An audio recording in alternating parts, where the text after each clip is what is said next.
Filmação. Eu acho que eu vou começar falando de uma questão que, pelo que eu li, foi o que... a primeira questão que o Cantor se colocou, um pouco assim, que é a seguinte: existem números, a gente sabe que tem os racionais, né? Racionais,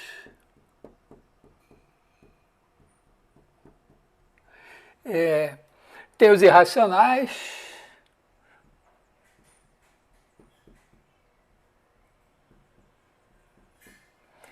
mas tem uns números, vamos dizer, os irracionais no começo para a gente são coisas do tipo assim, né? Raiz de 2, raiz de 3, raiz de 5, coisas assim meio simples. Então, esses aqui são exemplos de números que a gente chama de algébricos. Né?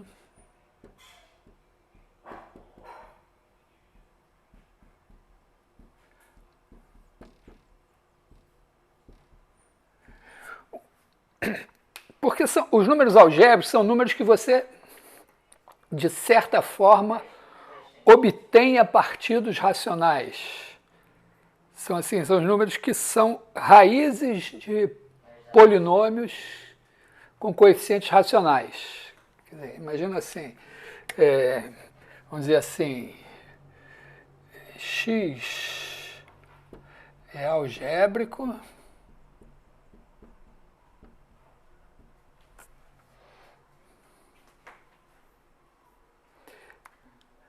o número é algébrico se existe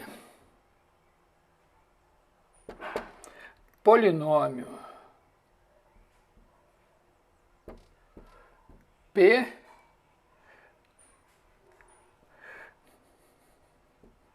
a coeficientes.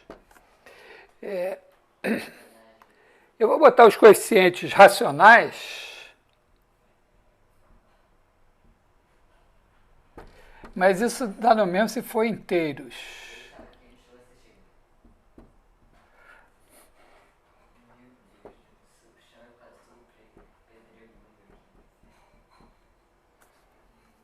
Tá, você pega um polinômio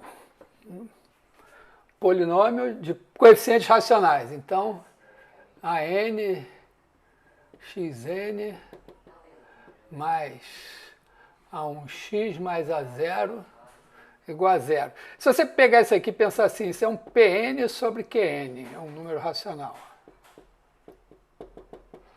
Mais P1 sobre Q1, mais P0 sobre Q0 igual a zero. Se você multiplicar isso aqui tudo por Q1, Q2, Qn, claro, não tem zero aqui nos denominadores. Então, quando tiver um denominador com zero, você esquece, ou bota 1. Se você multiplicar isso, você vai ficar com Pn vezes... Bom, não importa, aqui vai sumir esse denominador aqui, vai ficar um número inteiro aqui. Então, você vai ficar com uma coisa do tipo mnxn mais m1 x1 mais m0 igual a zero. Agora, esses caras todos aqui vão estar nos inteiros. Então, tanto faz o cara ser raiz de um polinômio a coeficientes racionais ou raiz de um polinômio a coeficientes inteiros, não muda nada. Tá? E a questão será que existem números irracionais que não são algébricos? Então, vou...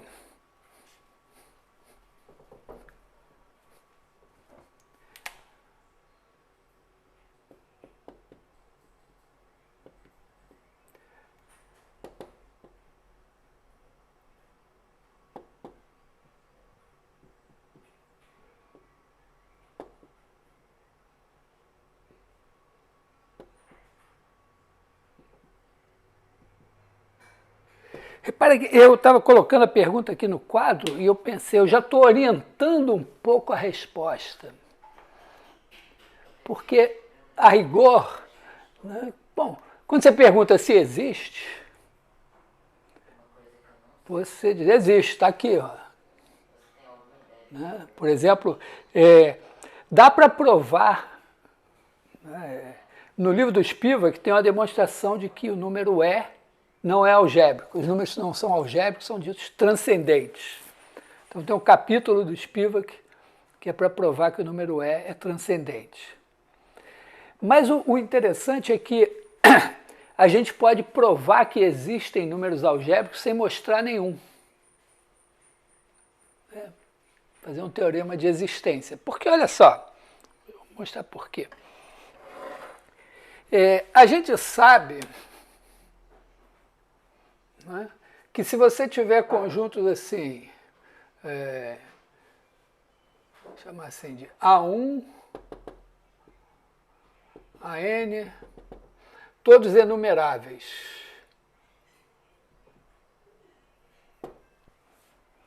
Então, se a gente pegar a união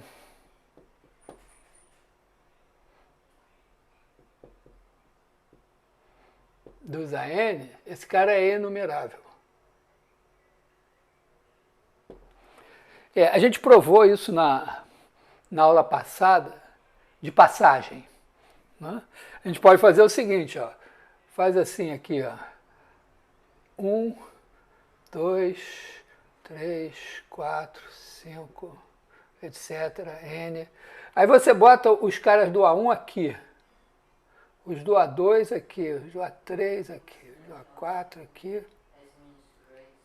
E claro, você pode pensar esses caras assim, né? Aqui é o A11, A12, vamos fazer assim, A21 para ficar mais de acordo com a tradição, A31, depois você pode botar aqui o A12, A22, A32, etc. Aqui você vai ter o A1N, A2N, A3N, etc. E claro que isso aqui é igualzinho ao produto cartesiano dos naturais pelos naturais, que a gente aprendeu, né, que a gente pode contar, faz assim, assim, assim, assim, assim, etc. e tal.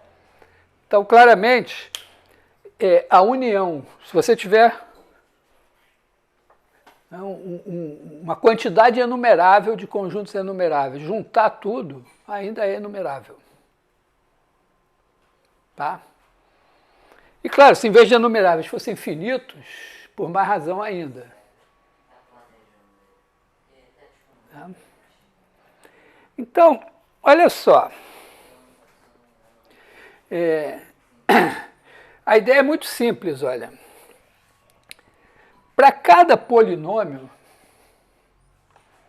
de coeficientes inteiros, se ele é de grau n, tem no máximo n raízes.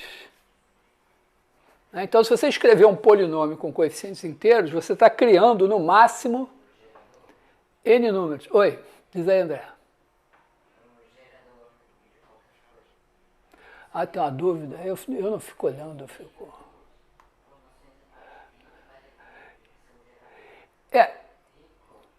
O número algébrico, então, recapitulando, o número algébrico é o seguinte, ó, por exemplo, raiz de 2, ele é raiz de x2 menos 2 igual a 0. O raiz de 3, tá? Se você pegar o raiz cúbica de 2, ele é raiz de x3 menos 2 igual a 0. Então, eles são casos particulares de números que são raízes de polinômios com coeficientes inteiros. Entenderam que inteiro, quer dizer, o coeficiente ser inteiro ou racional não vai mudar as raízes. Você pega o mínimo múltiplo comum dos denominadores dos coeficientes, multiplica e aí os coeficientes ficam todos inteiros.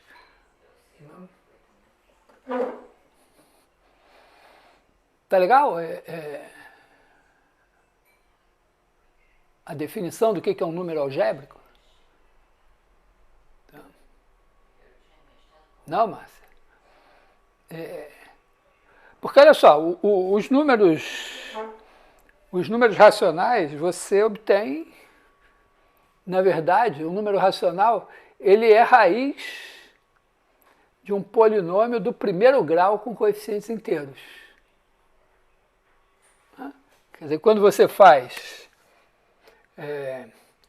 qx menos p igual a zero, você tem x igual a p sobre q. Então, se você pegar os polinômios de grau 1 com coeficientes inteiros, se for de grau 1, você tem os racionais. Mas se você for de grau 2, você já começa a achar raiz de 2, raiz de 3, raiz de 5 e tal. Começa a achar números irracionais. Então, quem sabe, todos os números irracionais não são raízes de polinômios com coeficientes inteiros. Quer dizer,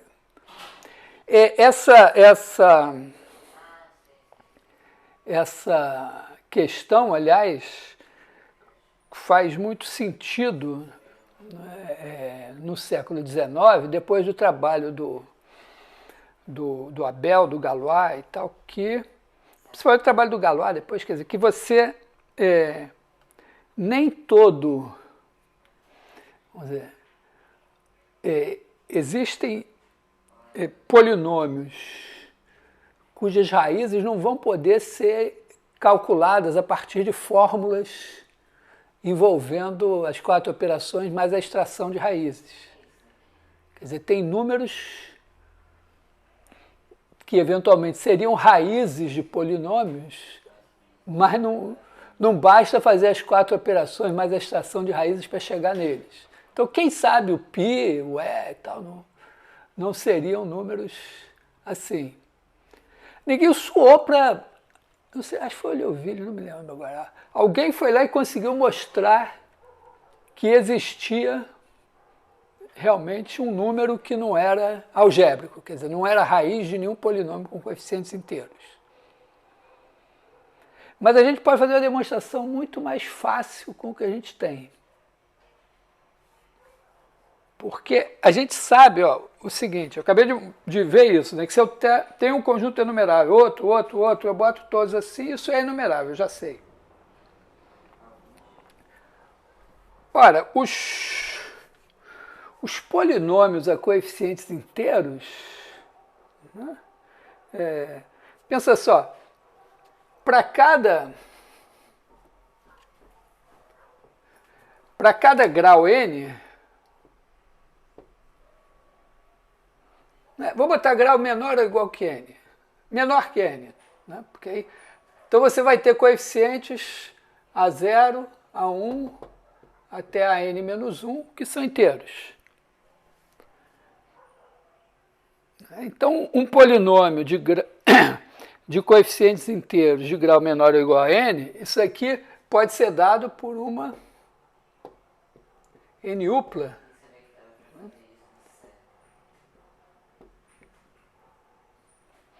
que seria o produto...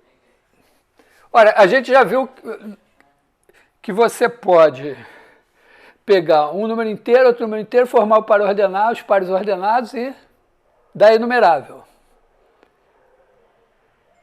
Essencialmente, formar um terno ordenado é pegar um par ordenado e botar mais um.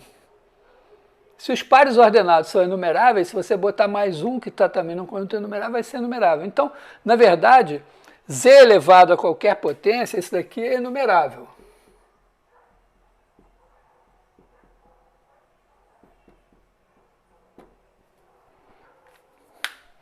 Então, para cada n, o polinômio é caracterizado pelos coeficientes.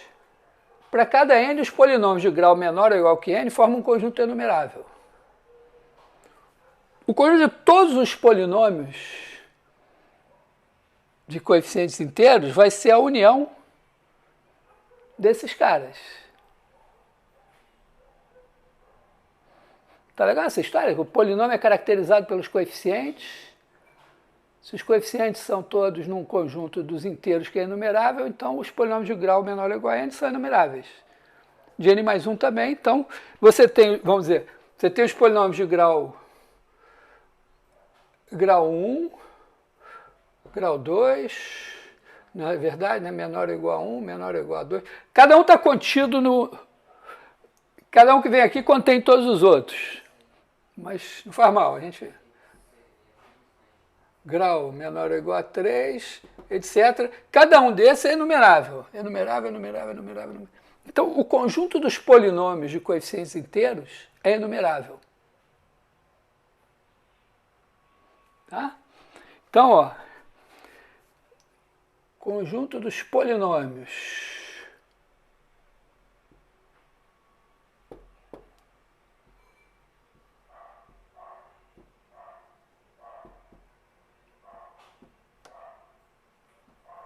esse cara é enumerável. Quer dizer, eu posso pegar assim, ó, primeiro polinômio, segundo polinômio, terceiro polinômio, quarto polinômio, tem lá. Se alguém tiver vergonha de dizer, perguntar, não, eu nunca vou entender isso, pode perguntar.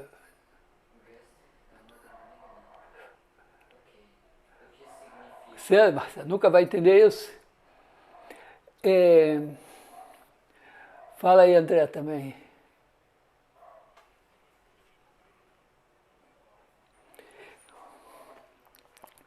Não, é só para o seguinte, é porque quando eu boto uma n-upla de inteiros, pode ser que esse coeficiente seja zero, e aí ele não é de grau... entendeu? Se eu quisesse de grau n e fizesse assim, esse cara aqui podia ser zero, aí ia ter que tirar o zero daqui, ia ser meio... Eu não preciso economizar. Então, se eu pegar todas as n-uplas de polinômios... todas as n-uplas de números inteiros, e disse, ó, o A0 é o coeficiente do x0, o A1 é o coeficiente do x1, o AN-1 é o coeficiente de x elevado a n-1. Tudo bem, se o AN-1 for zero, o grau não é n-1, talvez seja n-2, a menos que o n-2 também seja zero, mas não faz mal. Tá, eu posso contar várias vezes o mesmo polinômio. Assim como quando eu faço a enumeração dos racionais, a primeira coisa que eu faço, eu boto os P sobre Q. Os pares PQ. Eu conto infinitas vezes cada número racional. Mas mesmo assim é enumerável. Então aqui, vamos dizer, o polinômio x menos 1, ele vai ser contado infinitas vezes, porque ele vai ser contado como de grau menor que 2, como de grau menor que 3, de grau menor que 4, mas não faz mal. Tá? Só para eu poder estimar. Porque o que eu quero mostrar é o seguinte, é que o conjunto dos polinômios de coeficientes inteiros é enumerável. Ora, cada polinômio tem um número finito de raízes. Então, se eu juntar todas as raízes, para cada conjunto, para cada polinômio, que é um conjunto enumerável, eu tenho uma raiz, 2, 3, 4, 5 e tal. Se eu juntar tudo isso, é uma união enumerável de finitos. Aí eu até posso contar assim, né? Eu pego o polinômio, conto as raízes dele, passo para o próximo, conto as raízes, passo para o próximo, conto as raízes, vai ser enumerável também. Então a estratégia da minha demonstração é a seguinte, é provar que o conjunto de todos os números algébricos é enumerável. Por que ele é enumerável? Porque para cada polinômio tem um número finito de raízes. E o número de polinômios é enumerável. Então o conjunto dos algébricos é enumerável, mas os reais são um conjunto não enumerável. Então, se um conjunto dentro deles é enumerável, não é tudo, sobrou gente. Então, tem números que não são algébricos. Aliás, a maioria. E aí eu terei provado que existem números algébricos. Por um lado, eu digo, provei, mas não mostrei. Mas por outro lado, se eu mostrasse um, você ia dizer, mas esse é uma exceção. Eu estou mostrando que quase todos os números reais são não algébricos. Porque os algébricos são um conjunto enumerável.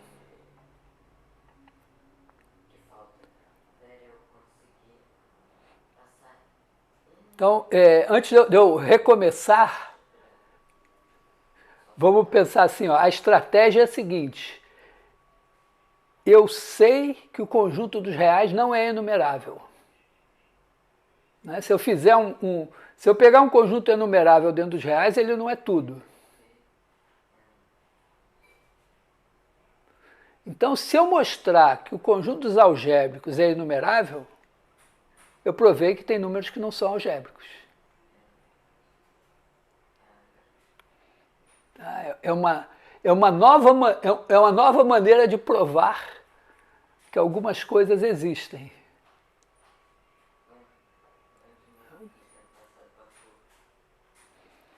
Fala, André.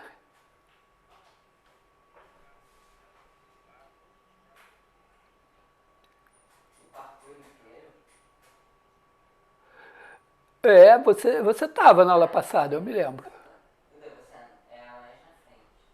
Você estava. Entrou por um ouvido e saiu pelo outro. Não, porque se você está me perguntando isso, significa que a aula passada não significou nada para você. Não, nada não, estou exagerando. Vamos dizer, a gente aprendeu o número cardinal, enumeráveis, até o fato de que os racionais são enumeráveis, você foi? Lembra, né?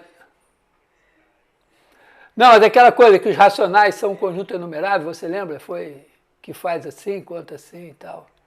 Essa maneira, lembra, né? Mas a gente provou, a gente fez realmente a demonstração de que os reais são não enumeráveis.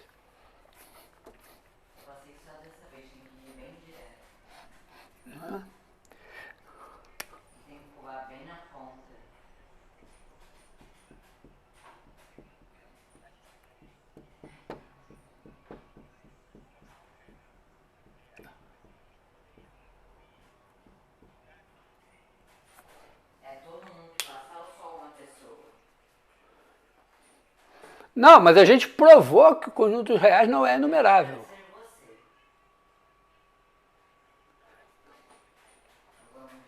Não, mas vamos lembrar vamos provar por que os reais são um conjunto não enumerável.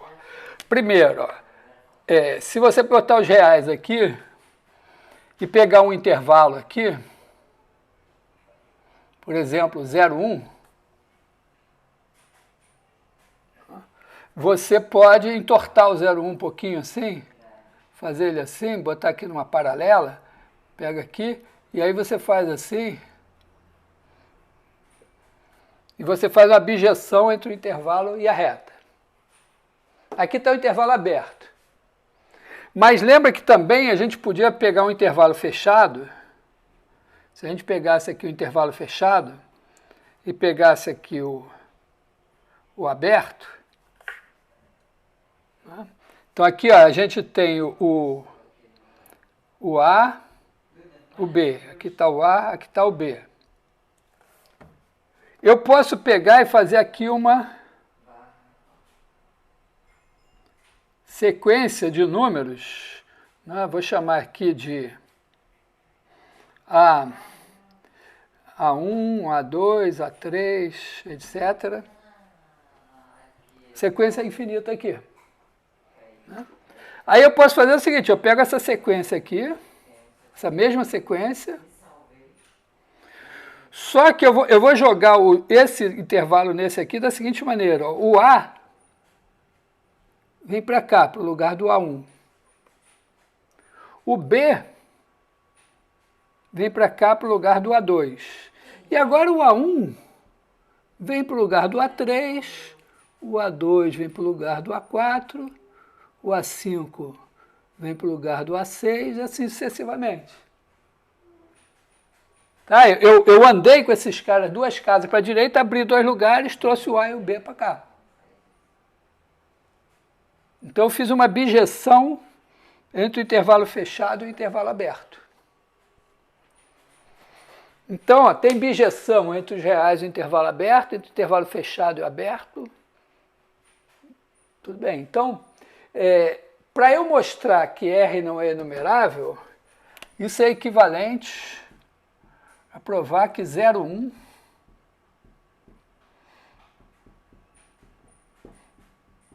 não é enumerável.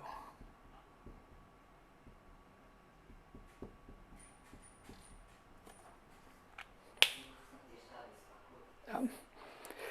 E o 0,1, roubando um pouco,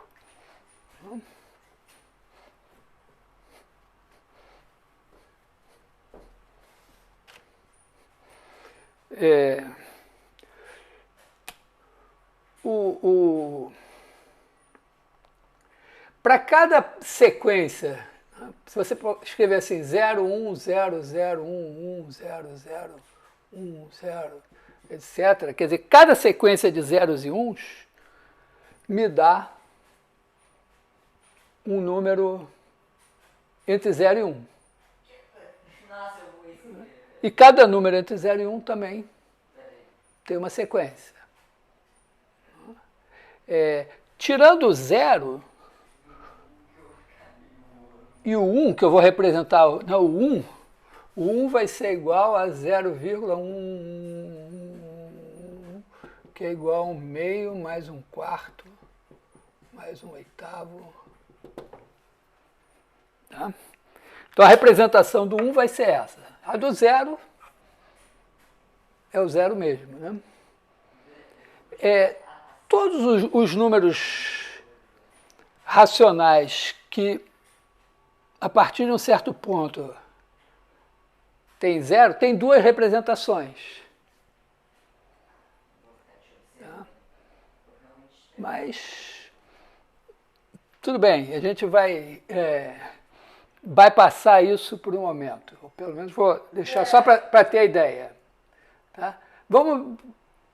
Não importa, vamos pensar assim, ó, 0, 1 está em bijeção com as sequências de zeros e uns. Tá?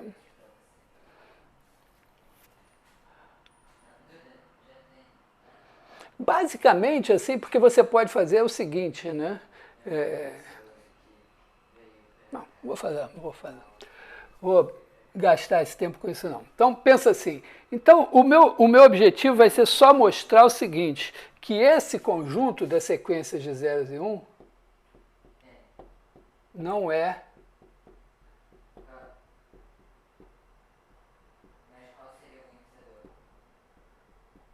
enumerável. Tá? Então, só tem que mostrar que esse cara não é enumerável. Se eu mostrar que ele não é enumerável, o 0,1 não é enumerável, então o R não é enumerável. Ah, sim, é o cara que eu vou falar. Então esse foi Bom, além de ter sacado a ideia de fazer bijeções entre conjuntos para dizer que tem o mesmo número, né? Essa foi a primeira grande descoberta do Cantor.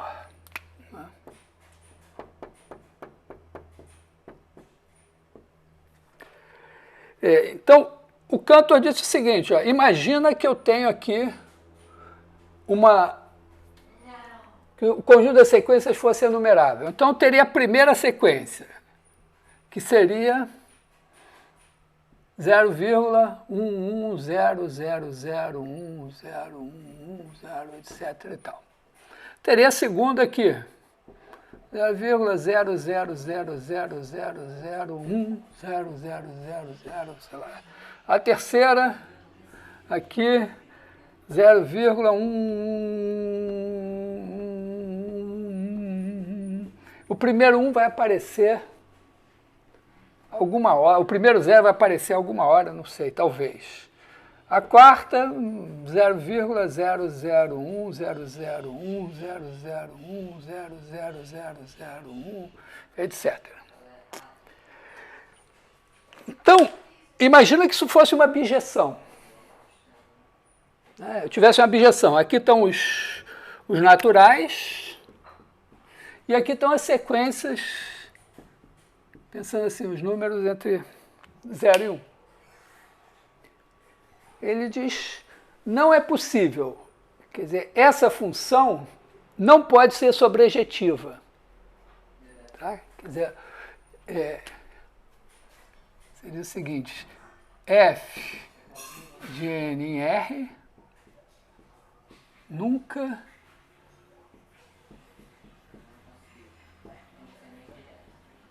é sobre. Aqui o R está representado pelo 0,1. Tá? Então, estou fazendo uma função no 0,1. Para mostrar que não é sobrejetiva, eu só tenho que exibir uma sequência que não é nenhuma dessas aqui. Aí eles vão construir a sequência. Vai ser 0, então, ó, não vai ser essa aqui. Por que ela não vai ser essa aqui? Porque a primeira casa dela vai ser 0. Então não é essa. Mas poderia ser essa, que tem um 0 aqui. Só que a segunda aqui vai ser 1. Então também não pode ser essa. Poderia ser, ó,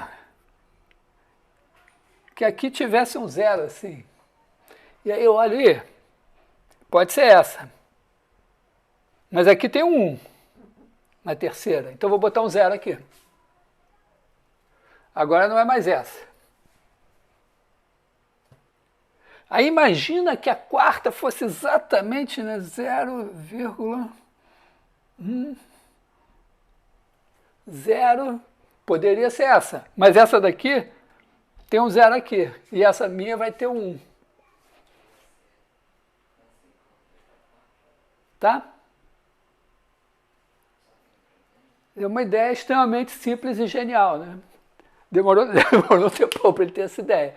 Depois que o cara tem a ideia e mostra para todo mundo. Né? Então, os reais são um conjunto não enumerável. É isso. Agora, vamos dizer, voltando à nossa prova, né? Os polinômios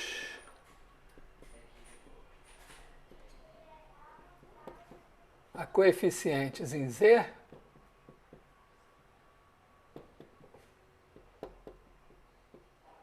é enumerável. Né? Pega os negativos, joga nos ímpares, os positivos e o 0 joga nos pares. E pronto, ele é enumerável. Então, eu digo, olha só, Z, Z2, Z3, Z4, Zn, todos esses são enumeráveis. E eu posso pensar assim, ó, os polinômios de grau 0 não têm raiz, né? Mas os polinômios de grau 1 são dados por 2 coeficientes. Os polinômios de grau 2 por 3 coeficientes. Os de grau 3 por 4 coeficientes, e assim sucessivamente. Então eu posso pensar que se eu pegar esse cara daqui, aqui vão estar todos os polinômios de grau menor ou igual a 3 a coeficientes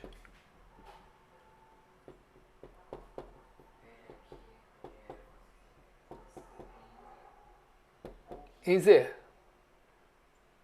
E agora eu apago isso aqui, boto assim e troco isso aqui por N. Então, olha, o conjunto dos polinômios de grau, qualquer grau, é uma união de conjuntos enumeráveis. Uma união enumerável de conjuntos enumeráveis. Quer dizer, eu pego esse cara daqui, que é enumerável, e boto aqui 1, 2, 3, 4. Aí eu boto aqui o Z, o Z2, o Z3. Quer dizer, eu pego todos os inteiros, boto aqui, todos os pares de inteiros eu boto aqui, em sequência, aqui. E aí eu sei que eu posso contar esses caras. Então, o conjunto dos polinômios de qualquer grau a coeficientes em Z é enumerável. Então, agora eu posso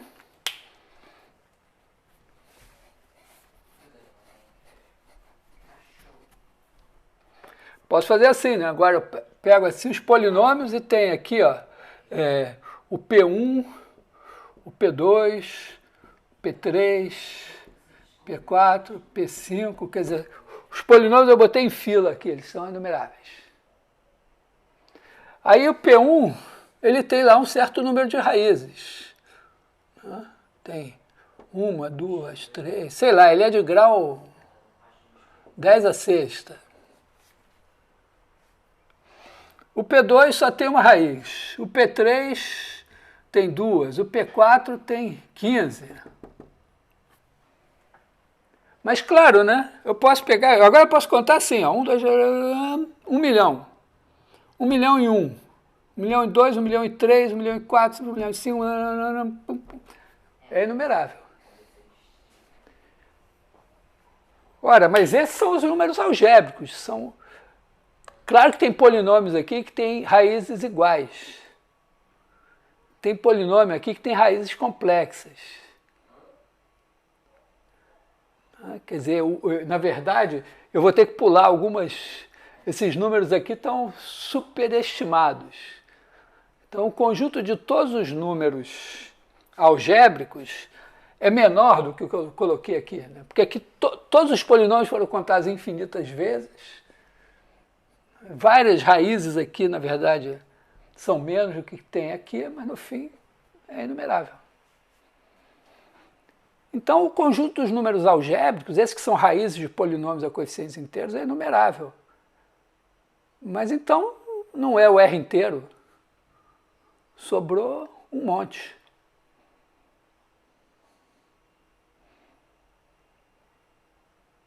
Se sobrou um monte é porque existe. Tem duas.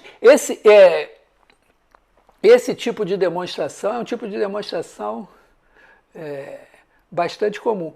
Em probabilidade, você vai ter um tipo de demonstração que é a seguinte: para mostrar que um número existe, basta você mostrar que a probabilidade, se você escolher um número ao acaso, a probabilidade de ser ele é zero. Se ele tem probabilidade zero, é porque tem outros. Ou vamos dizer, não é que um número existe, quer dizer, a probabilidade de... o número que satisfaz uma certa probabilidade, ele existe. Você pega os caras que não satisfazem essa propriedade, se a probabilidade do número não ter uma certa propriedade é zero, é porque tem os outros que têm probabilidade maior que zero, que tem essa propriedade. Bom, então o Cantor, o que moveu o Cantor no começo foi essa questão, quer dizer, mostrar a existência de números transcendentes.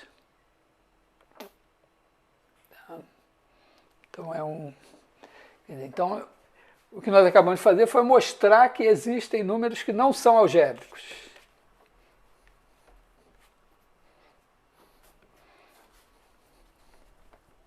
É meio assim, os racionais são os mais simplesinhos, os algébricos ainda são uma categoria de números de boa família e tal. Agora tem aqueles irracionais assim, realmente irracionais, não fazem acordo, não querem saber de nada, que são os transcendentes.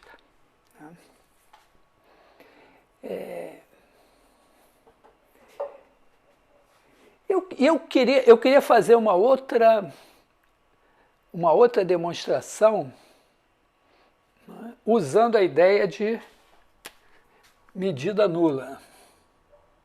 Vamos pensar assim, integral de Lebesgue.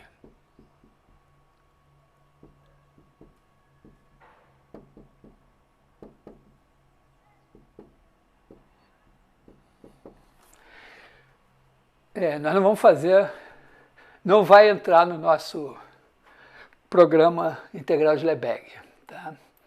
Mas a ideia do Lebesgue, já falei para vocês, né, a ideia, né,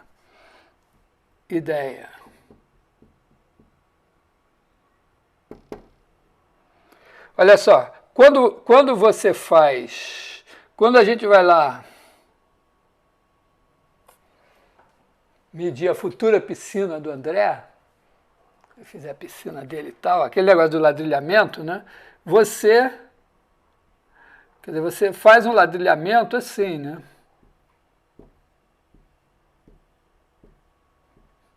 Para calcular a área.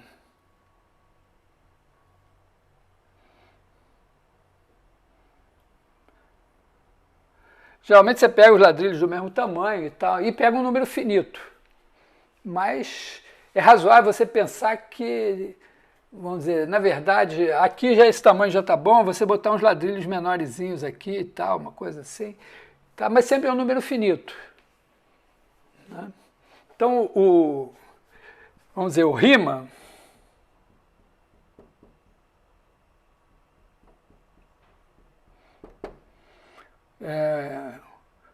número finito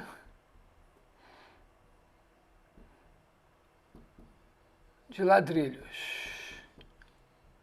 E a ideia é o quê? Que se você tem um ladrilho assim, um ladrilho A e um ladrilho B, que ou são disjuntos ou só se encostam assim na extremidade, né? A medida do A união B, que é isso tudo aqui, é igual à medida de A mais medida de B. Se você tiver uma outra situação assim, esse aqui seja o A, esse seja o B, a medida de A união B é menor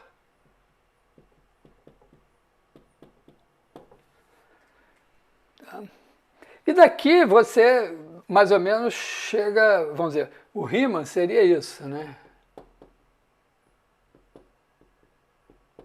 A medida de A1 união A2 união AN é menor ou igual que a soma de I igual a 1 até N da medida do Zaire. O Lebesgue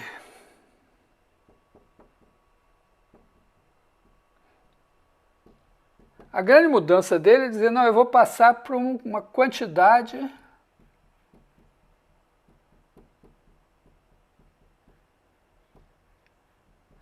inumerável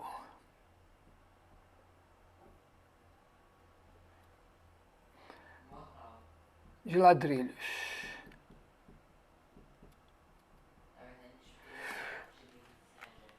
Quantidade inumerável passa para soma infinita. Bom, soma infinita é um limite. Tem todo aquele negócio de reordenar e tal, mas quando os ladrilhos têm todos área maior ou igual que zero, a gente sabe que quando os termos da série são positivos, ou a soma é infinita ou é finita. E você pode reordenar, fazer o que você quiser que vai dar sempre o mesmo resultado. Então não precisava se preocupar com isso. Então ele passa para cá, né?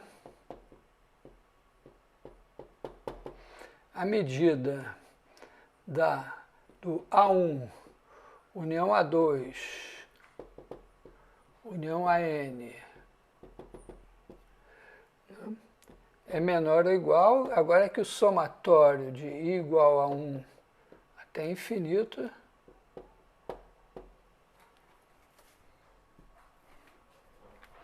E aí ele pode introduzir um conceito simples de conjunto de medida nula.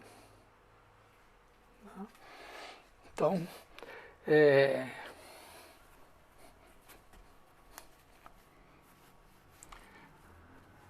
repara que isso faz muito... Eu estou fazendo com quadradinhos porque fica muito mais bonitinho você ver isso no plano do que na reta, né?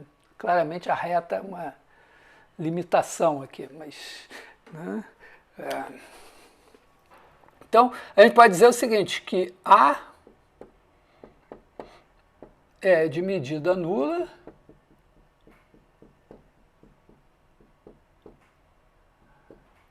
se...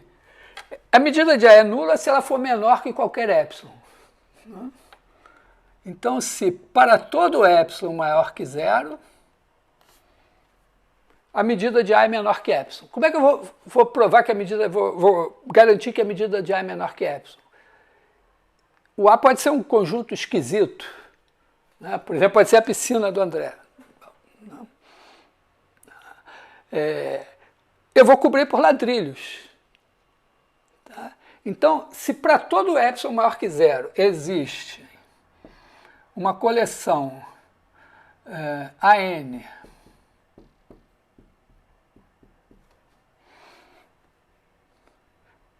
de ladrilhos. Ladrilhos vai ser um nome genérico aqui que eu estou usando para designar no plano um retângulo ou um quadrado. Na reta, um intervalo. Se fosse no espaço, seria um cubo. Ou um ortoedro, sei lá. Então, existe uma coleção assim, tal que... Bom, primeiro, A está contido na união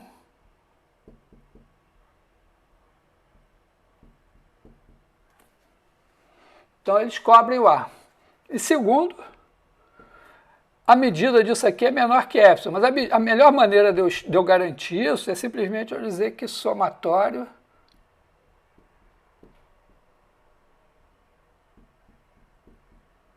vou botar assim, menor ou igual que epsilon. Então é uma definição simplesinha.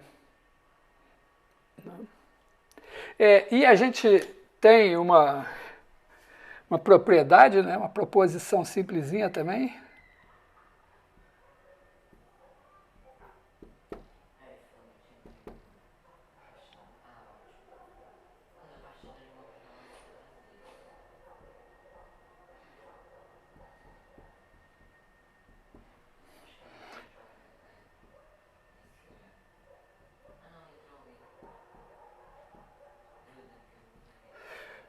Vou botar assim, vou ser um pouco mais rigoroso, né?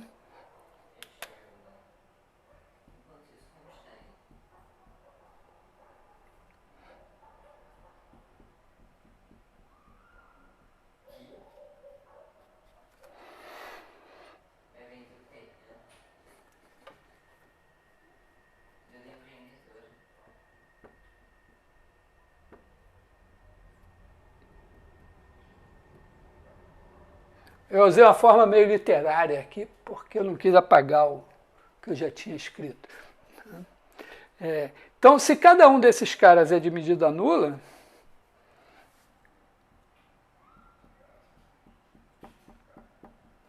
então, x igual a união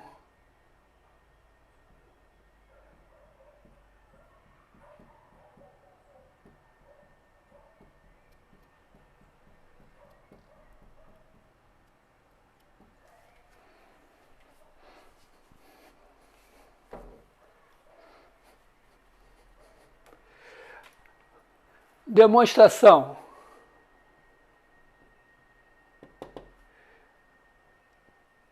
Dado epsilon maior que zero. Então, o que eu faço? Escreva epsilon igual a epsilon sobre 2 mais epsilon sobre 4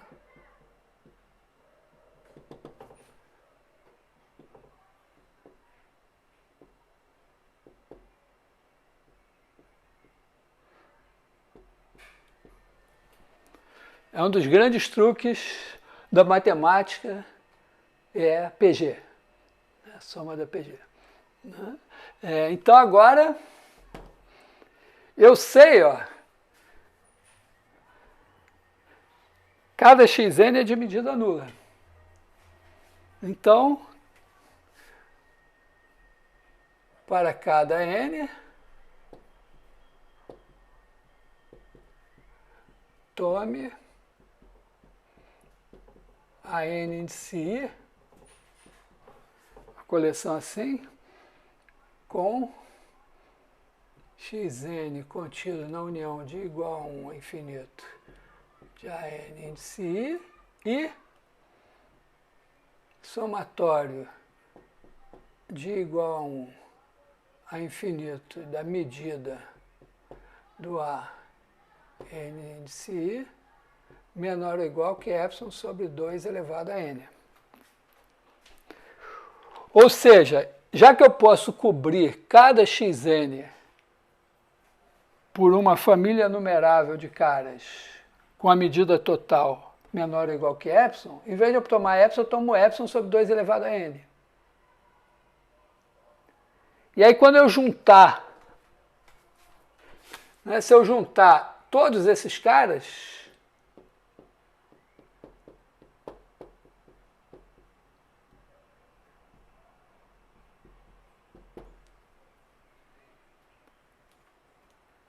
para cada n você tem uma coleção enumerável. Juntou tudo é enumerável. E a soma de n igual a 1 a infinito, da soma de igual a 1 a infinito, da medida de ANI é menor ou igual que a soma de n igual a 1 a infinito de epsilon sobre 2 elevado a n, que é igual a epsilon.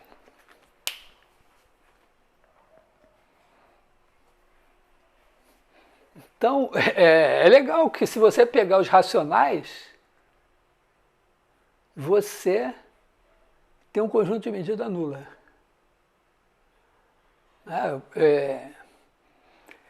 De passagem, né, isso aqui é a demonstração também de que todo conjunto enumerável é de medida nula. Porque, claro, cada ponto é de medida nula. Então, você junta todos os pontos, é de medida nula. Então, os racionais são um conjunto enumerável. Mas se você pegar os algébricos, também é enumerável. Se para cada racional você disser, não, mas eu vou pegar agora uma infinidade de números, assim, uma sequência de números, vou pendurar em você, também continua sendo de medida nula. É meio pirante. Só o fato dos racionais serem um conjunto de medida nula já é assim. Significa o seguinte, ó, você tem um intervalo 0,1. O intervalo 0,1 mede 1. Se você tirar os racionais que estão ali, você não tirou nada em termos de medida. Então, os irracionais entre 0 e 1 têm medida 1 também.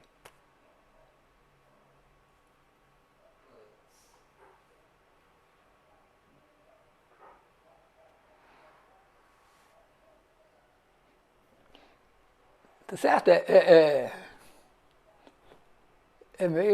Realmente assim, a gente olha. Mas é porque as coisas de teoria dos conjuntos surpreendem pelo seguinte, é porque a gente está acostumado com as coisas que têm uma estrutura. Quando você tira a estrutura, às vezes você vê que coisas que... Tá certo? Por exemplo, vamos dizer, é como se fossem assim, os racionais. Imagina assim uma tela. Ela tem lá os fios ligando ali e tal. Então, o número de pontos que você tem ali, nas interseções dos fios, é finita. Quando você passa a tinta em cima, você realmente tem um negócio infinito. Os pontos que estão sustentando aquilo são um conjunto finito.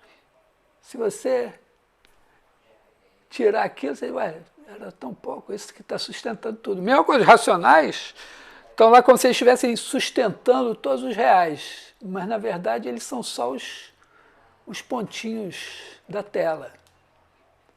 A tinta toda são os irracionais. Meio uma coisa assim.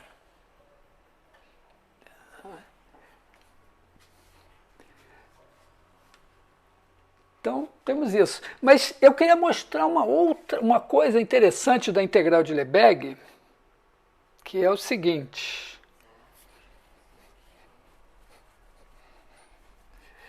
Então, o Lebesgue diz, espera aí, eu preciso definir a medida. Medida.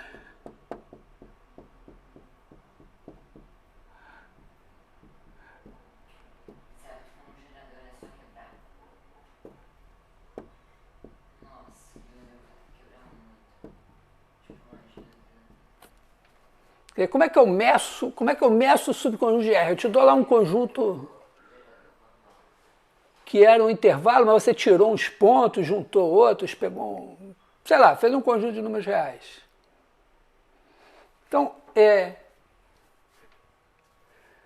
tem que ter as propriedades, ó. Propriedades.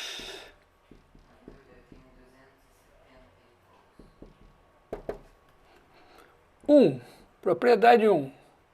A medida do intervalo 0, 1 é igual a 1. Essa ninguém tasca, tem que ser a minha unidade de medida.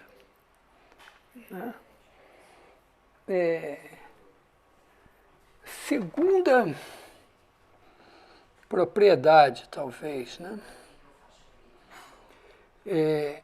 Se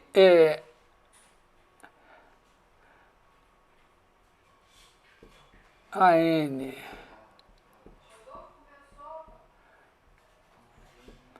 vou botar assim,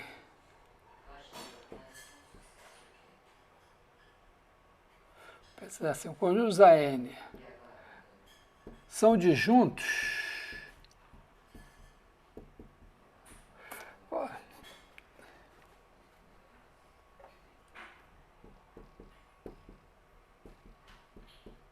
tá? Então tem uma coleção de conjuntos disjuntos.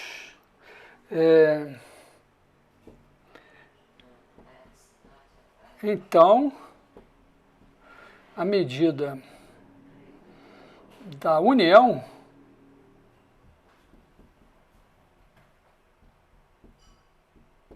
é a soma das medidas.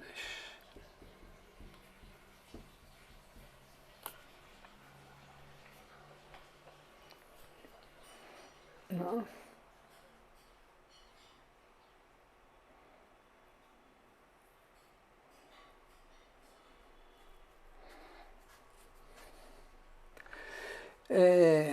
Isso tem que ser verdade. O que mais tem que ser verdade? Terceira coisa que eu espero é o seguinte, é que se a medida de A mais X é igual à medida de X, esse A mais X é igual ao conjunto dos A mais X com X. Quer dizer, se eu deslocar um conjunto, transladar um conjunto, a medida tem que ser a mesma.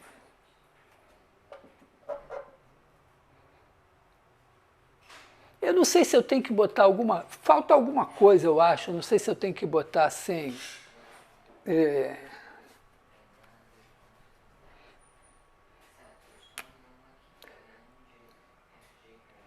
não sei vou botar uma propriedade aqui, que aparentemente eu preciso também, né? A medida de Kx é igual a módulo de K. Kx é igual ao conjunto dos Kx.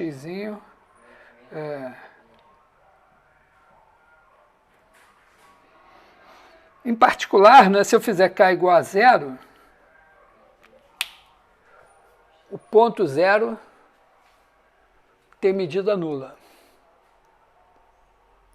Então, qualquer ponto tem medida nula, qualquer união enumerável de pontos tem medida nula.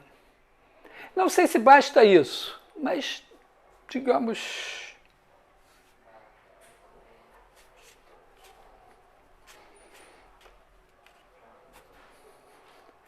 Como eu sempre falo assim de improviso, eu não parei para esmiuçar se eu não estava esquecendo alguma coisa nisso aqui antes da aula. Nem tinha pensado que eu ia falar assim. Mas tem que ter essas propriedades, tem que ter. Né? Isso daqui é a unidade de medida. Isso aqui é a grande sacada de você fazer somas enumeráveis. Isso aqui é invariância por translação, isso aqui é invariância por homotetia, quer dizer, é a homotetia. Né? Então, isso tem que ser. Né? Aí a questão é a seguinte.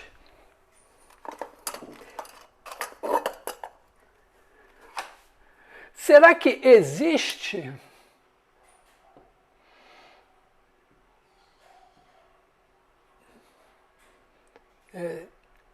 sem medida?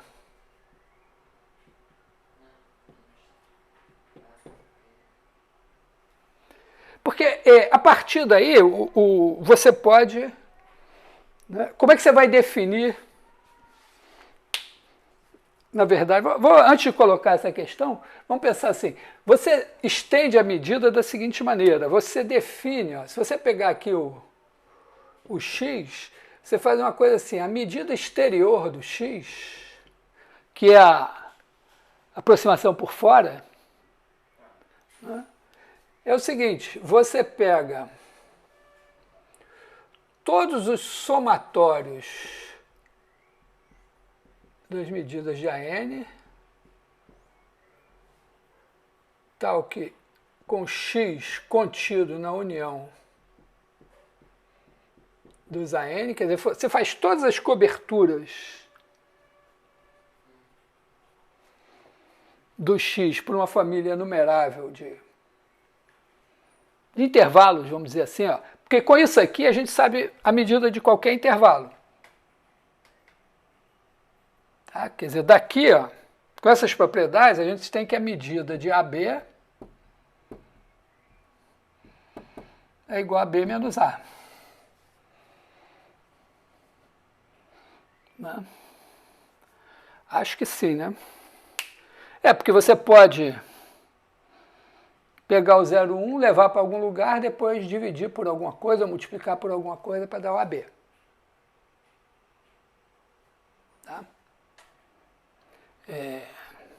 Tá? Você faz assim, né? Você pega o 0, aí você traz aqui para o...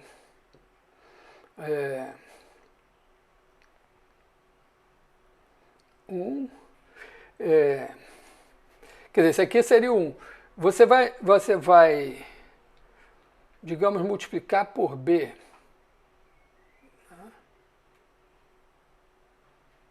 Por B menos A, sei lá.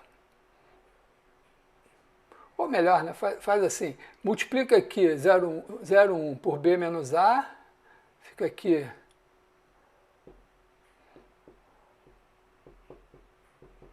multiplicou, agora soma A, né?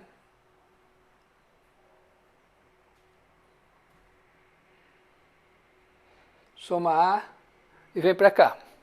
Tá? Então você tem qualquer intervalo. Então esses aqui, vamos supor que esses caras aqui são intervalos.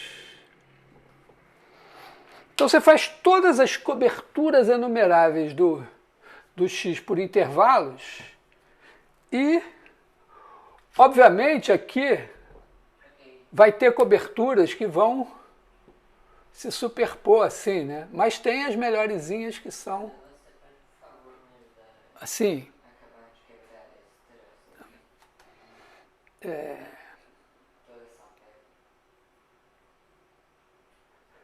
Aqui eu não sei como ficar com os intervalos abertos, acho que falta alguma coisa aqui. Mas agora você pega esses caras e pega o ínfimo disso daqui. É como se você estivesse fazendo todas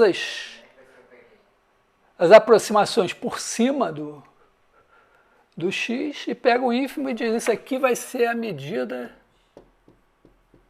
exterior do x. A medida interior é que se você pensar dessa maneira não vai dar certo, né? Porque você quer medir, por exemplo, os irracionais. Você já sabe que a medida dos irracionais tem que ser 1. Porque a gente já viu que os racionais são de medida 0. Os irracionais entre 0 e 1. Né? Só que se você fizer aproximar por dentro os irracionais, não tem nada, não tem nenhum intervalo. Né? Se você pegar aqui o 0, 1, tira os racionais, qualquer intervalo que você pegar, não vai estar contido só nos irracionais aqui. Então não dá para aproximar por dentro. Aí o Lebesgue teve uma outra ideia muito, não sei se foi ele exatamente, mas é o seguinte, ó, você pega o x e bota dentro de um intervalo maior, dentro de um conjunto maior, B. E agora, ó, a medida interior do x é igual à medida do B, o B tem medida, menos a medida exterior. Aliás, menos a medida exterior do B menos x. Quer dizer, você faz esse cara daqui, ó, mede ele por fora, aí ficou com uma coisa que talvez entre um pouco do x. Você faz B menos esse, isso é a medida interior. Tá? Onde B, no caso dos reais, né? No caso dos reais é um intervalo. Né? Então o x está aqui dentro, você faz isso. E aí a medida de x é igual à medida exterior de x, que é igual à medida interior de x, se forem iguais.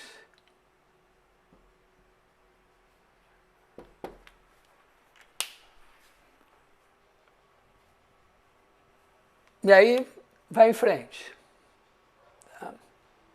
E prova, essa medida aqui vai ter essas propriedades aqui. Com isso, por exemplo, o intervalo 0, 1 aberto vai ter medida 1 também e tal, coisas assim. Tá? Bom, feito isso, o Lebesgue estende então a medida para um conjunto muito maior de conjuntos. E a pergunta é, ainda existe x sem medida? Não é porque a gente deu uma maneira... Quando a gente estava fazendo a integral de Riemann, os irracionais não tinham medida, os racionais não tinham medida. Então tinha um monte de conjuntos que não tinham medida. Agora a gente estendeu bem. Então eu quero provar para vocês que tem mesmo assim, com essas propriedades aqui, sobra algum conjunto que não tem medida. A ideia é a seguinte, ó. Vamos pensar assim, ó. Tem os racionais. Pega um irracional, raiz de 2. Aí o raiz de 2, você faz o seguinte, você associa a ele o conjunto dos caras da forma raiz de 2 mais Q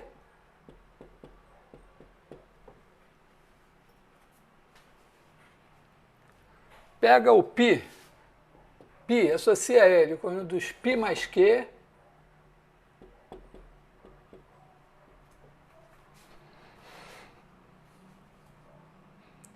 Então, observa o seguinte, ó, tem uma relação de equivalência aqui, ó.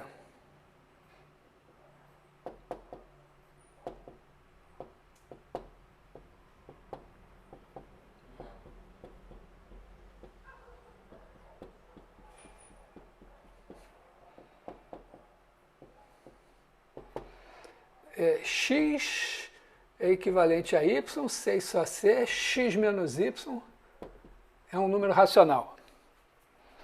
Então, por exemplo, os racionais são todos equivalentes.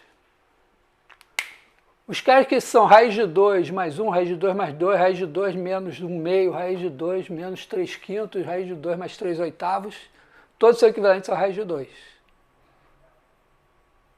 E assim você tem. Qualquer número irracional vai estar na sua classe de equivalência. Tá? E essa relação, claro, é uma relação de equivalência, ou seja, ela divide, né, divide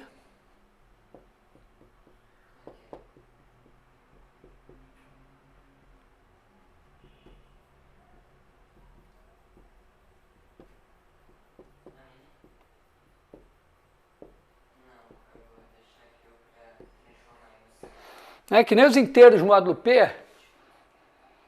Quando você faz os inteiros módulo P, você faz uma relação de equivalência que é deixar o mesmo resto na divisão por P, e aí você separa em classes. Aqui é a mesma coisa.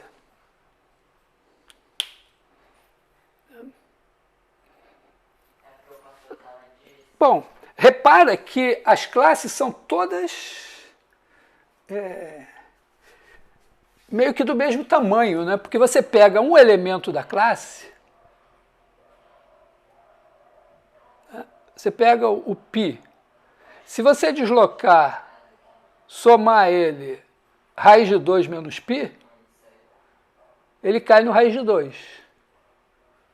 E todos os caras que eram ele mais um racional, caem no raiz de 2 mais um racional. Quer dizer, essas classes são todas transladáveis. Quer dizer, se você tem aqui, ó, são as classes A mais Q. Então, se você quiser transformar A mais Q, somar mais B menos A, isso vai ser B mais Q. Se elas são todas transladáveis, elas são todas do mesmo tamanho. Mas, bom, até aí, morreu Neves. Mas, olha só que interessante.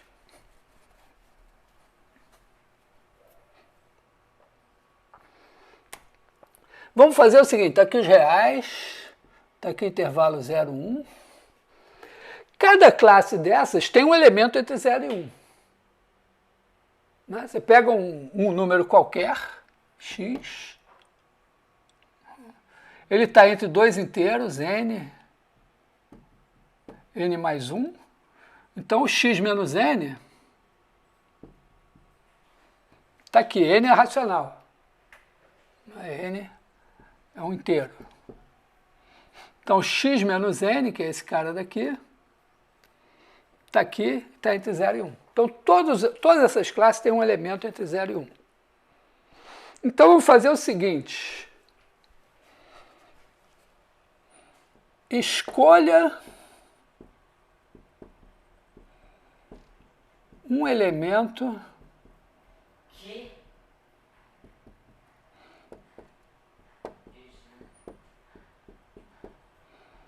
de cada classe, mas escolha no intervalo 0, 1. Então, para cada classe, você pega um elemento aqui. Tá?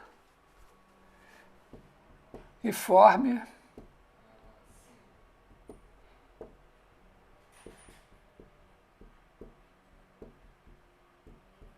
x.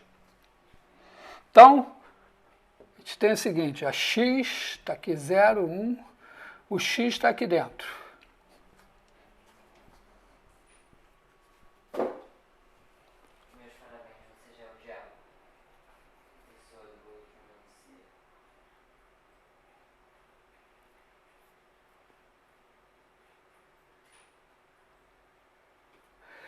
Agora vamos fazer o seguinte, ó. Repara, se eu pegar um x aqui, um x desse cara aqui,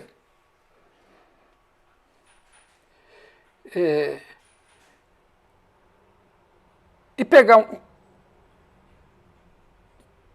vamos dizer, se eu pegar um número qualquer y aqui, um número qualquer, um número real, vai ter um cara da classe dele que vai estar aqui. Vamos dizer assim, vou pensar assim. Pega aqui no intervalo 0, 1, pega um y aqui. Tem um x aqui, que é da classe do y. Né? Y menos x pertence aqui. Bom, esse número aqui pode ser, na pior das hipóteses, menos 1 e na pior das hipóteses 1. Quer dizer, esse cara daqui... Toma 2 packs. Ainda tem boa. Menos 1, 1. Tá? Então, vamos fazer o seguinte, ó.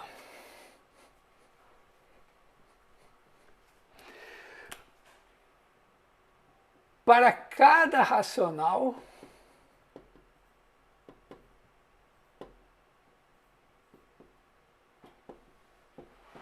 Q índice N seja xn igual a Qn, para cada racional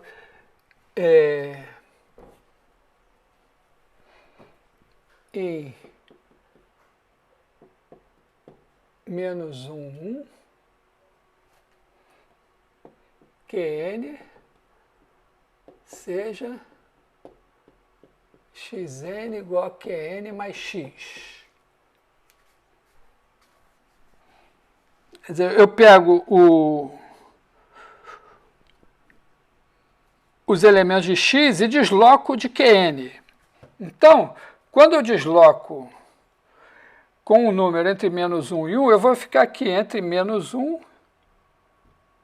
e 2. Né? Os caras estão aqui, se eu somar menos 1, se ele estiver aqui, ele vem até aqui, se ele estiver aqui, no máximo ele vai até aqui. Então, está aqui. Então, ó, 1.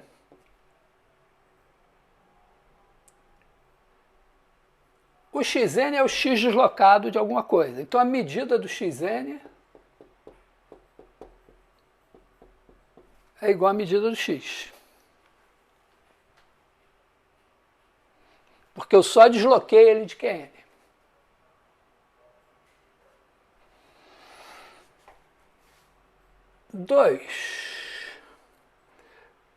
Para todo y pertencente a 0, 1, existe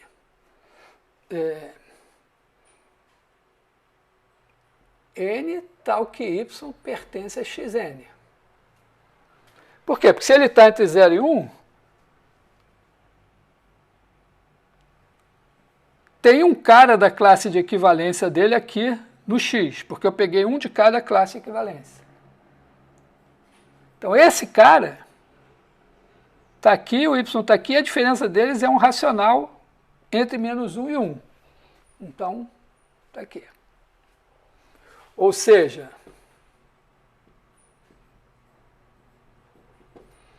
é, 0, 1 está contido na união dos xn's.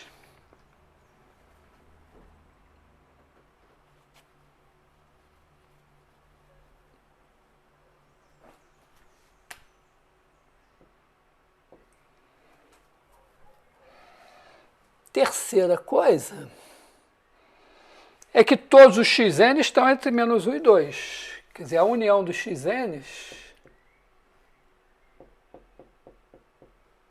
está contido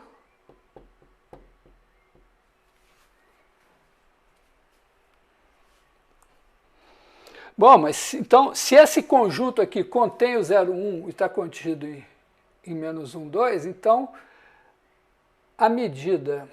quarta coisa, eles são todos disjuntos.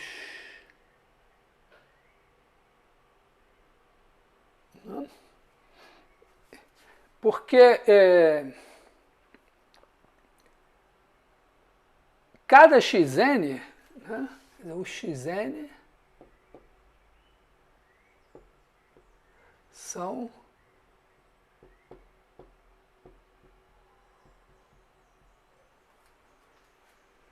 a interseção de quaisquer dois é zero, é nula, né? Por quê? Porque eu escolhi um cara de cada classe de equivalência aqui. E com esse cara eu somei racionais, então eu somei caras da mesma classe, eu fiquei com caras da mesma classe de equivalência. Quer dizer, o xn, todos os caras de xn são da mesma classe de equivalência. Se eu pegar o xm, eles são todos da mesma classe de equivalência, só que de caras diferentes, que não são da mesma classe. Então eles são disjuntos. Então você olha para isso e diz, mas então peraí, a medida de 0,1 está contido na medida da união do xn. Porque o 0,1 está contido na união. Aliás, é menor ou igual. E essa medida aqui é menor ou igual que a medida do menos 1, 2. Mas isso aqui é 1, isso aqui é 3. Então esse cara daqui tem medida que está entre 1 e 3. Então basta eu dizer o seguinte, mas essa medida aqui, como eles são disjuntos, é a soma das medidas.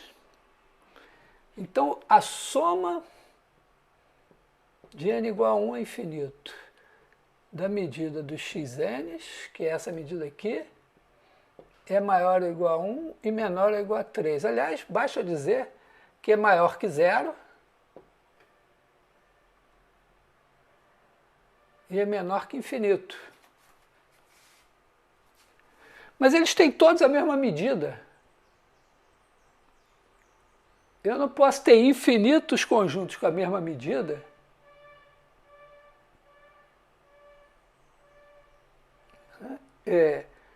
disjuntos em R, a menos que eles tenham todos medida nula ou que a soma das medidas seja infinita. Eu não posso somar infinitos números iguais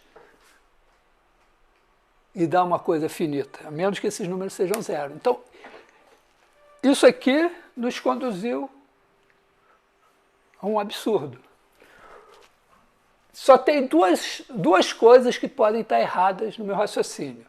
A primeira é a existência do x. Tem uma segunda, mas aparentemente não tem a segunda, né? A primeira é... eu cheguei a um absurdo porque eu supus que existia...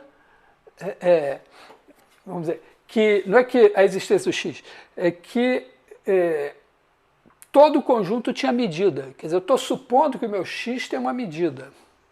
Tudo isso que eu construí aqui é na hipótese de que o x tem uma medida.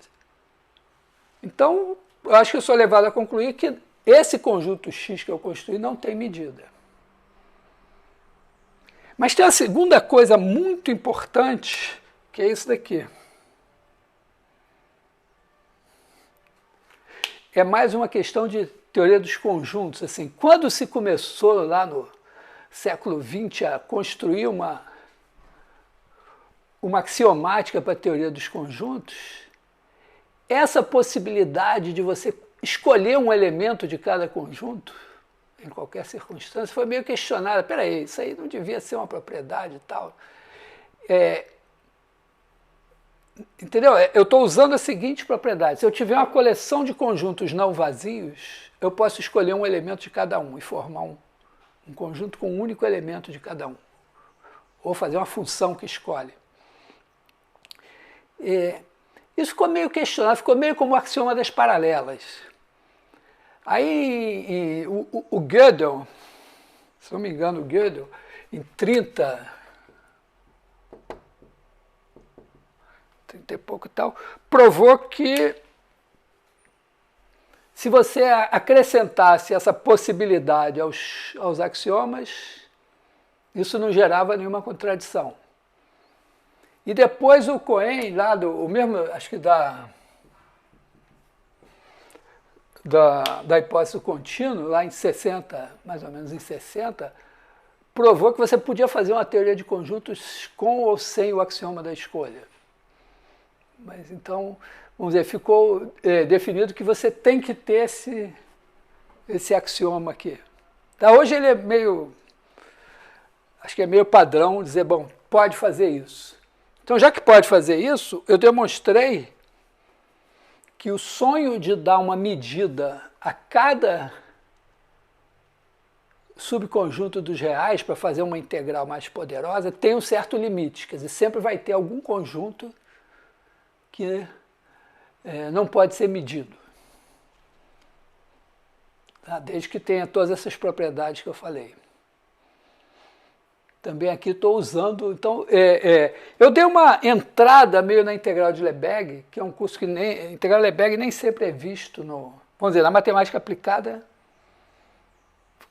você não é obrigado a aprender a integral de Lebesgue, mas é uma coisa legal você aprender assim, se você quiser aprender bem, probabilidade é definida a partir da integral de Lebesgue e tudo.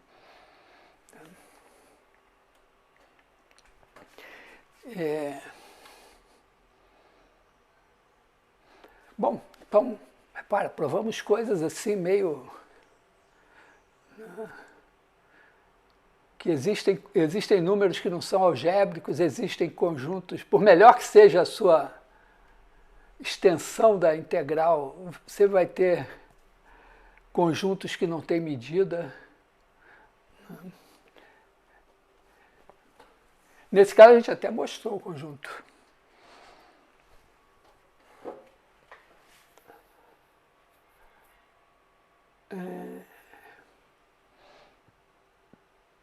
Não sei se aqui eu exagerei um pouco, mas todos os meus argumentos são relativamente simples.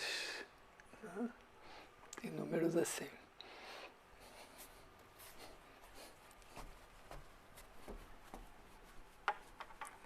Vou fazer um pouquinho de alguma matemática do século XX, pelo menos. Né?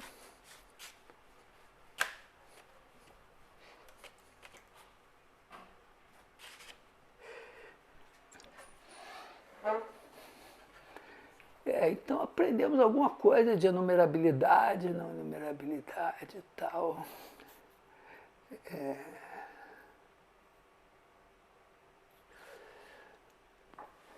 E perguntas?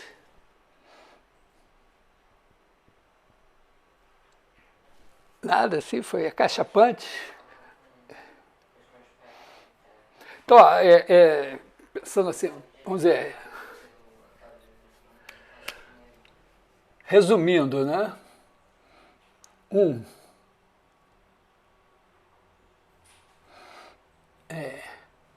X e Y tem o mesmo número de elementos.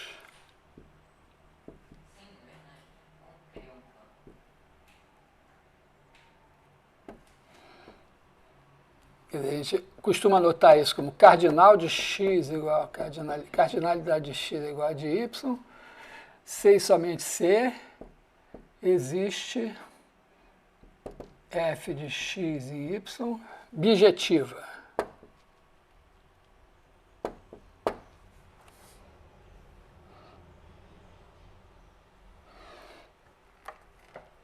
Primeira coisa assim. Né? Segunda coisa, x é dito enumerável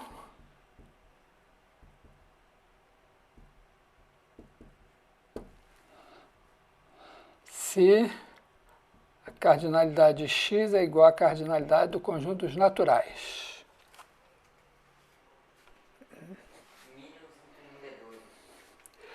Então, 2, 1, que é enumerável.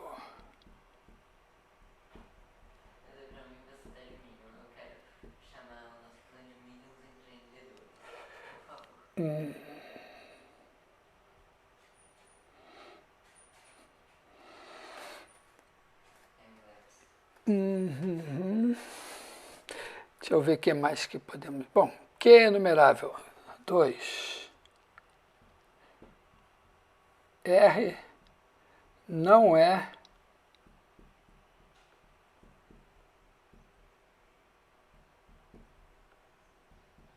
Ok. Minions investidores.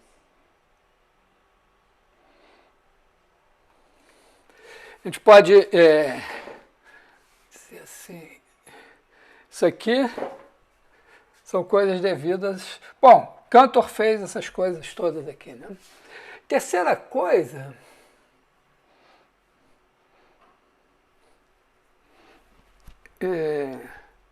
Digamos que a cardinalidade x é menor que a cardinalidade y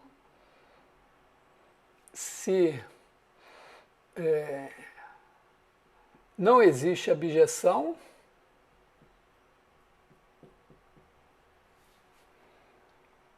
e existe f injetiva.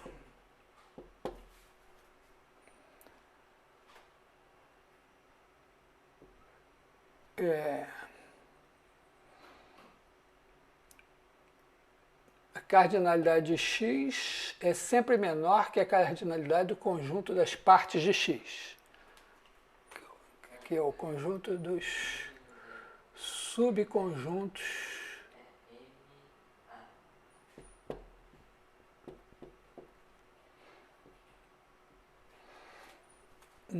teorema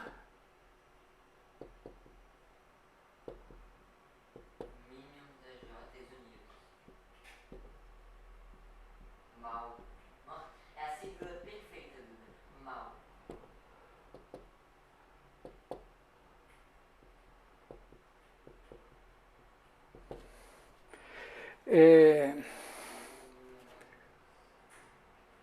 se existem f1 de x em y e f2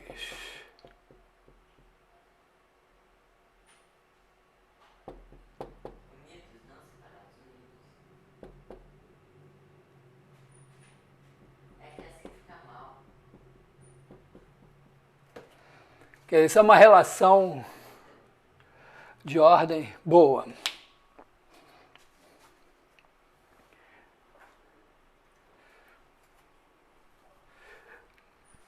Bom, são algumas coisas que a gente provou. Tem uma coisa que entrou aqui em paralelo, que é... Vou botar um traço assim, eu vou botar um 4 aqui, porque não está na mesma categoria, né?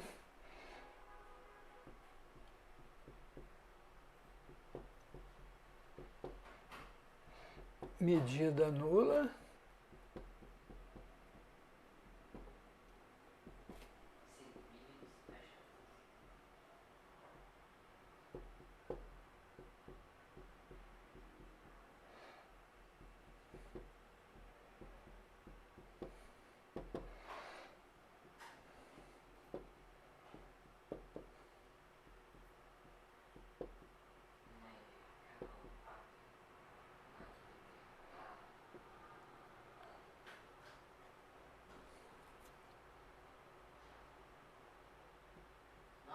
X está na união.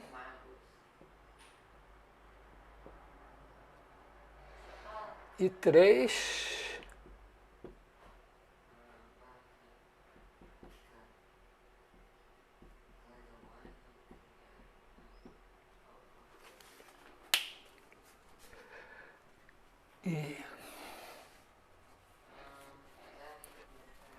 E aí, com essa definição aqui, você tem propriedades assim, né? Se x é enumerável,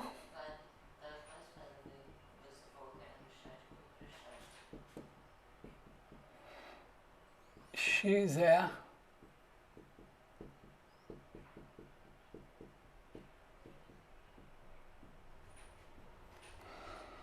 dois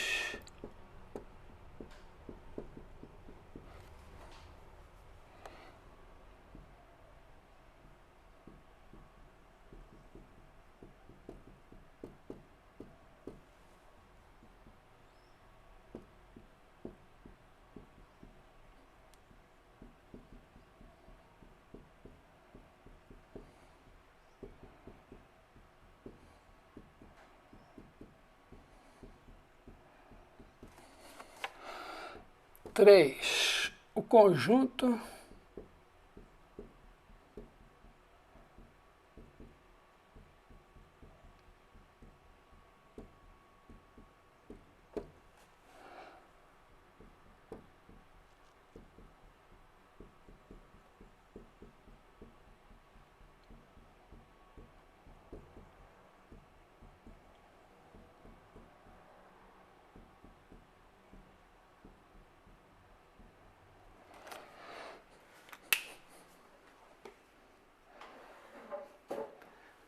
são as coisas assim básicas que a gente provou, né?